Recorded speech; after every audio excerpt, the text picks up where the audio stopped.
Gusto mo bang malaman na talagang mahal ka ng isang lalaki? Ang lalaking totoong nagmamahal talaga sa'yo. Kahit bago pa lang yan kayo, guys. Marunong siyang makikiramdam sa'yo. Yung mayroon kang problema, meron kang hinaharap na mga pagsubok sa buhay, na siya mismo yan nagtatanong sa'yo. Ibig sabihin nun, magaling siya mag-care. Kasi kapag ang lalaki na, example, na minsan, nagsusumbong ka ng problema mo, or may time na nag-voice out ka lang ba ng mga slight ng mga problema mo, pero he don't care. Parang wala lang. Wala kang marinig sa kanya. Pero kapag ang lalaki ay talagang ganun, yun guys, isa yan sa totoong tunay na mahal ka ng lalaki. Pangalawa, yung lalaki na siya mismong kusang nag-o-offer, hindi naman kailangan maging material na bagay tayo, pero rare yan kasi sa panahon ngayon na may lalaking kusang mag-offer sa'yo na, oh, ito, regalo ko sa'yo, yung wala kang hinihingi, wala kang something, yung bang siya yung may initiative, ang ibig ko sabihin, yung may initiative talaga siyang mag-offer sa'yo na, ito, yung regalo ko sa'yo, ito ga, or ano man tawag niya, honey, o ano man yung tawagan niya dyan, pero yung kusa siyang magbibigay sa'yo, na hindi mo talaga inaasahan, na wala ka namang hinihingi. Isa yan sa tinatawag na sign na talagang desidido at mahal ka ng lalaki. Yung bang, meron kasi mga nangyayari na iba dyan ay lahat gagawin.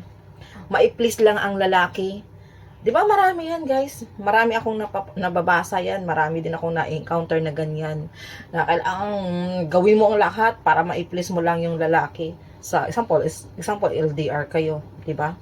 Merong iba diyan na, 'di ba, marami yan sa Tulfo nga na napapanood natin na bago niya ibigay yung yung suporta para sa anak niya, kailangan pa munang ipakita ang tilapia niya. 'Di ba may mga ganun? So pagka ganung lalaki, guys, hindi yan totoo. No?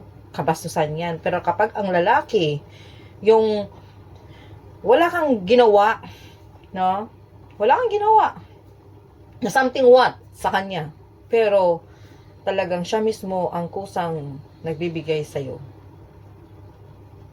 sa totoo lang, yun ang lalaking pahalagahan mo.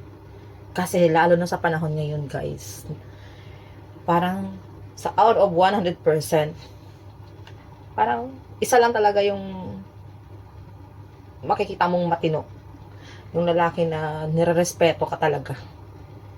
Kaya sa mga naghahanap dyan, nasabihin nyo wala pang matinong lalaki. Actually, mayroon pa namang matinong lalaki talaga. Nagkataon lang siguro kayo na hindi nyo natagpuan yung lalaking matino. So gusto mo, bigyan kita. Hindi kasi yung pagkaklamo, sunggab agad. Kailangan mo mga kilatisin. Reverse psychology ba? Hindi yung pinakilig ka lang, kinikilig ka na kaagad, bigay ka na kaagad. Dapat papresyo ka din. Ganon. So yun lang ang masasabi ko for today's video.